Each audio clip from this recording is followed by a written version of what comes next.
ಇದು RCB ಆಟಗಾರರು CSKಗೆ ಹಾಗೂ CSK ತಂಡದ ಮಾಜಿ ನಾಯಕನಿಗೆ ಹಾಗೂ ಭಾರತಕ್ಕೆ 2 ವರ್ಲ್ಡ್ ಕಪ್ ಅನ್ನ ಗೆಲ್ಲಿಸಿಕೊಟ್ಟಂತಹ ಮಹೇಂದ್ರ ಸಿಂಗ್ ಧೋನಿಗೆ ಮಾಡಿದ ಅವಮಾನ ಅಂತ ಒಬ್ರು ಹೇಳಿಬಿಟ್ರು. CSK ಪರವಾಗಿ ಅದರ ಜೊತೆಗೆ ಕ್ರಿಕೆಟ್ ಜಗತ್ತಿಗೆ ಧೋನಿ ಆಡ್ತಿರುವ ಕೊನೆ ಮ್ಯಾಚು, ಅವರಿಗೆ ಒಂದು ಗೌರವ ಸಮರ್ಪಣೆ ಮಾಡುವಂತಹ ಕೆಲಸ ಆಗಬೇಕಿತ್ತು, ಗಾರ್ಡ್ ಆಫ್ ಆನರ್ ಆಗಬೇಕಿತ್ತು, ಆದರೆ ಅದು ಆಗಿಲ್ಲ. ಹಾಗಾಗಿ RCB ತಂಡದ ಆಟಗಾರರು ತುಂಬಾ ದೊಡ್ಡ ತಪ್ಪನ್ನ ಮಾಡಿಬಿಟ್ರು ಅನ್ನೋದು ಅವರ ಮತ್ತೊಂದು ವಾದ. ಧೋನಿ ಅವ್ರು ಮಾಡಿದ ಸರಿ ಅನ್ಸುತ್ತಾ, ಹರ್ಷ ಭೋಗ್ಲೆ ಹೇಳಿ ಸರಿ ಅನ್ಸುತ್ತಾ, ಆಮೇಲೆ RCB ತಂಡದ ಆಟಗಾರರು ನಡ್ಕೊಂಡಿದ್ದು ಮಾಡಿದಂತಹ ಸೆಲೆಬ್ರೇಷನ್ ಸರಿ ಅನ್ಸುತ್ತಾ? ಎಲ್ರಿಗೂ ನಮಸ್ಕಾರ. ನೀವು ನೋಡ್ತಾ ಇದ್ದೀರಾ ಸ್ಪೀಡ್ ಪ್ಲಸ್ ಕರ್ನಾಟಕ. ನಾನು ನಿಮ್ಮ Manju Gowda. RCB versus CSK qualifier ಆಗೋದಕ್ಕೆ ಇದ್ದಂತಹ ಮ್ಯಾಚು ಯಾವ ಫಿನಾಲೆಗೂ ಕೂಡ ಕಮ್ಮಿ ಇರಲಿಲ್ಲ. ಅಂತಹ ಒಂದು ಹೈ ವೋಲ್ಟೇಜ್ ಮ್ಯಾಚ್. ಆ ಮ್ಯಾಚ್ ಮುಗಿದು ಆಲ್ಮೋಸ್ಟ್ 3 ದಿನ ಕಳೀತಾ ಇದೆ. ಆದರೂ ಕೂಡ ಆ ಮ್ಯಾಚ್ ಬಗ್ಗೆ ಮಾತನಾಡೋದು ಇನ್ನೂ ನಿಲ್ಲಿಸಿಲ್ಲ ಕೆಲವರು. RCB ಹಾಗೂ CSK ಮ್ಯಾಚ್ ಮುಗಿದ ನಂತರ ನಡೆದಂತಹ ಒಂದು ಘಟನೆಯನ್ನು ಇಟ್ಕೊಂಡು ಸಾಕಷ್ಟು ಜನ ಟ್ರೋಲ್ ಮಾಡೋದ್ರ ಮೂಲಕ RCB ತಂಡವನ್ನು, ವಿರಾಟ್ ಕೊಹ್ಲಿ ಅವರನ್ನು ಹೀಯಾಳಿಸೋದಕ್ಕೆ ನೋಡ್ತಾ ಇದ್ದಾರೆ.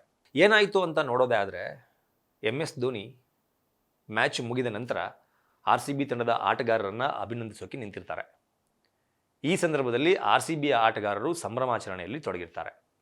ಇದನ್ನು ಕಂಡಂತಹ ಧೋನಿ ಬೇಸರಗೊಂಡು ಯಾರಿಗೂ ಶೇಕ್ ಹ್ಯಾಂಡನ್ನು ಕೊಡದೆ RCB ಮ್ಯಾನೇಜ್ಮೆಂಟ್ ಹಾಗೂ CSK ಮ್ಯಾನೇಜ್ಮೆಂಟು, CSK ಕೆಲವು ಆಟಗಾರರಿಗೆ ಶೇಕ್ ಹ್ಯಾಂಡನ್ನು ಕೊಟ್ಟು ಡ್ರೆಸ್ಸಿಂಗ್ ರೂಮನ್ನು ಸೇರಿಕೊಂಡ್ರು.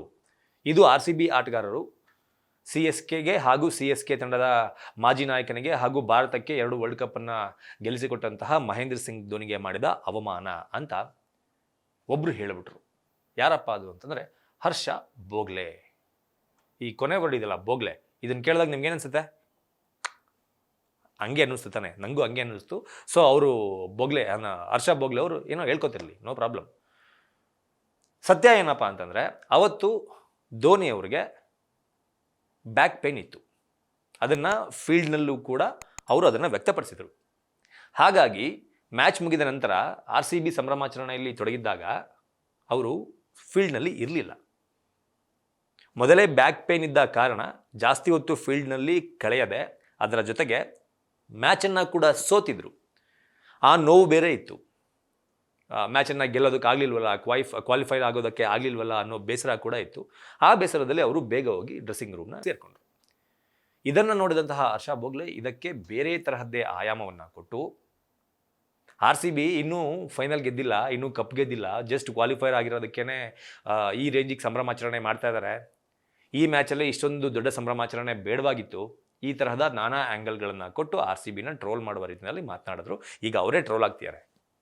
ಸತ್ಯ ಏನಪ್ಪ ಅಂತಂದರೆ, RCB ಈ ಸೀಸನ್ 2024ರ ಸೀಸನ್ನಲ್ಲಿ ಬೆಂಗಳೂರಿನಲ್ಲಿ ಆಡಿದ ಕೊನೆಯ ಮ್ಯಾಚ್ ಅದು. ಕ್ವಾಲಿಫೈಯರ್ ಆಗೋದಕ್ಕೆ ಇದ್ದಂತಹ ಕೊನೆಯ ಮ್ಯಾಚ್ ಅದು.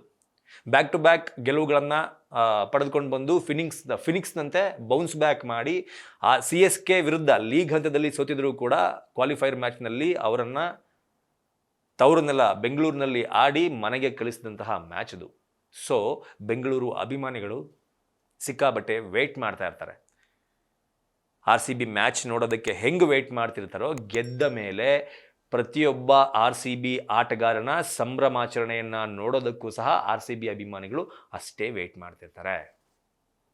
ಹೀಗಿದ್ದಾಗ ಅವರು ಸಂಭ್ರಮಾಚರಣೆ ಮಾಡೋದು ಹಾಗೂ ಇಡೀ ಮೈದಾನವನ್ನು ಒಂದು ರೌಂಡು ಸುತ್ತುವರೆದು ಅಭಿಮಾನಿಗಳಿಗೆ ಕೈ ಬೀಸೋದು ತಪ್ಪೇ ಅಲ್ಲ. ಈವನ್ MS ಧೋನಿ ಅವರು ಕೂಡ ಪಿಚ್ನಿಂದ, ಅಂದರೆ ಏನು ಒಬ್ರಿಗೊಬ್ರು ವಿಶ್ ಮಾಡ್ಕೋಬೇಕು, ಅದೊಂದು ಇದರಲ್ಲಿ ಪಾಲ್ಗೊಂಡಿಲ್ಲ. ಅದು ಬಿಟ್ಟರೆ ಮಿಕ್ಕಿದ್ದೆಲ್ಲ ಹೆಂಗೆ ನಡಿಬೇಕು ಹಾಗೆ ನಡೀತು. ಆದರೂ ಕೂಡ ಏನು ಧೋನಿಯವರು ಡ್ರೆಸ್ಸಿಂಗ್ ರೂಮಿಗೆ ಹೋದರೂ ಕೂಡ ವಿರಾಟ್ ಕೊಹ್ಲಿ ಆನಂತರ ಒಂದಷ್ಟು ಜನ ಆಟಗಾರರು CSK ಡ್ರೆಸ್ಸಿಂಗ್ ರೂಮ್ಗೆ ಹೋಗಿ ಧೋನಿಯವರಿಗೆ ಅಭಿನಂದಿಸಿ ವಾಪಸ್ ಬಂದಿದ್ದಾರೆ. ಇದು ಮಾತ್ರ ಎಲ್ಲೂ ಟ್ರೋಲ್ ಆಗಲ್ಲ. ಇದು ಮಾತ್ರ ಈ ಒಳ್ಳೆ ಕೆಲಸಗಳಿಗೆ ಮಾತ್ರ ಕೆಲವರ ಕಣ್ಣಿಗೆ, ಭೋಗ್ಲೆ ಅಂತವರ ಕಣ್ಣಿಗೆ ಬೀಳಲ್ಲ. ಅದರ ಜೊತೆಗೆ ಅವರ ಇನ್ನೊಂದು ವಾದ ಏನಪ್ಪ ಅಂತಂದರೆ, ಇದು CSK ಪರವಾಗಿ ಅದರ ಜೊತೆಗೆ ಕ್ರಿಕೆಟ್ ಜಗತ್ತಿಗೆ ಧೋನಿ ಆಡ್ತಿರುವ ಕೊನೆ ಮ್ಯಾಚು, ಅವರಿಗೆ ಒಂದು ಗೌರವ ಸಮರ್ಪಣೆ ಮಾಡುವಂತಹ ಕೆಲಸ ಆಗಬೇಕಿತ್ತು, ಗಾರ್ಡ್ ಆಫ್ ಆನರ್ ಆಗಬೇಕಿತ್ತು, ಆದರೆ ಅದು ಆಗಿಲ್ಲ. ಹಾಗಾಗಿ RCB ತಂಡದ ಆಟಗಾರರು ತುಂಬ ದೊಡ್ಡ ತಪ್ಪನ್ನು ಮಾಡಿಬಿಟ್ರು ಅನ್ನೋದು ಅವರ ಮತ್ತೊಂದು ವಾದ. ಎಲ್ಲಾದರೂ MS ಧೋನಿ ನಾನು ಇದೇ ಲಾಸ್ಟ್ ಸೀಸನ್ ಇದಾದ್ಮೇಲೆ ನಾನು ಆಡಲ್ಲ, ಕ್ರಿಕೆಟ್ನ ಬಿಟ್ಬಿಡ್ತೀನಿ ಅಂತ ಎಲ್ಲಾದರೂ ಹೇಳಿದಾರಾ? ಎಲ್ಲಾದರೂ ಹೇಳಿದರೆ ತೋರಿಸ್ಬಿಡಿ. ಇನ್ನು ಡಿ ಕೆ ಹೇಳಿದ್ದಾರೆ, ದಿನೇಶ್ ಕಾರ್ತಿಕ್ ಡ್ರೆಸ್ಸಿಂಗ್ ರೂಮಲ್ಲಿ ಹೋದಾಗ ಹೇಳಿದ್ದಾರೆ, ಈ ಮ್ಯಾಚೇ ಮೋಸ್ಟ್ಲಿ ನನ್ನ ಲಾಸ್ಟ್ ಮ್ಯಾಚ್ ಅಂತ ಅಂದ್ಕೊಂಡಿದ್ದೆ, ಇನ್ಮೇಲೆ ನಾನು ಕ್ರಿಕೆಟ್ ಆಡೋಕ್ಕಾಗಲ್ಲ ಅಂತ ಅಂದ್ಕೊಂಡಿದ್ದೆ, ಅದೃಷ್ಟವಶಾತ್ ಈ ಮ್ಯಾಚನ್ನು ಗೆದ್ದು ಇನ್ನೊಂದಷ್ಟು ಮ್ಯಾಚ್ಗಳಲ್ಲಿ ಆಡುವಂಥ ಅವಕಾಶ ನನಗೆ ಸಿಕ್ಕಿದೆ ಅಂತ ಡಿ ಕೆ ಹೇಳ್ಕೊಂಡಿದ್ದಾರೆ. ಹಂಗೇನಾದರೂ ಅದು RCB ಲಾಸ್ಟ್ ಮ್ಯಾಚ್ ಆಗಿದ್ದಿದ್ರೆ D K guard of honour ಆಗಬೇಕಾಗಿತ್ತು. ಸೊ ಧೋನಿ ಎಲ್ಲಿ ಹೇಳಿಕೊಳ್ಳದೇ ಇದ್ರು ಸುತ್ತಮುತ್ತ ಈ ಕಾಮೆಂಟ್ರಿ ಮಾಡೋರು ಮಾಡುವ ಕೆಲವೊಂದು ಎಡವಟುಗಳಿಂದ, ಕಮೆಂಟೇಟರ್ನಲ್ಲಿ ಕೊಡುವಂತಹ ಒಂದಷ್ಟು ಸ್ಟೇಟ್ಮೆಂಟ್ಗಳಿಂದ ಒಂದು ತಂಡಕ್ಕೆ ಕೆಟ್ಟ ಹೆಸರನ್ನು ತರುವ ರೀತಿಯಲ್ಲಿ ಪೋರ್ಟ್ರೈ ಮಾಡೋದು ನನ್ನ ಪ್ರಕಾರ ತಪ್ಪು. ಇದನ್ನು ನೋಡಿದಾಗ ನಿಮ್ಗೇನು ಅನ್ಸುತ್ತೆ?